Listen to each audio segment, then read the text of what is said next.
Girls into Geoscience is a programme run by the lecturers and staff at the University of Plymouth, and I decided to do it so I had the chance to meet girls who had similar interests in being women in geosciences. We got to go on a field trip to Bovisand Beach where we studied some faults and folds and got to do some field sketches. On the course we got the chance to listen to lots of professionals, lots of lecturers talking about different areas and aspects of geology and things that they've worked on their whole life, lots of projects, and then activities wise we did some problem solving. I found out about Girls into Geoscience through college. I thought it was a perfect opportunity to go and see some more geology and find out about the University of Plymouth.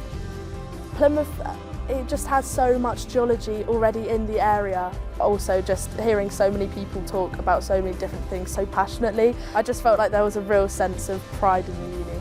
The one thing that Girls into Geoscience really helped me with was just to decide that that was what I wanted to do.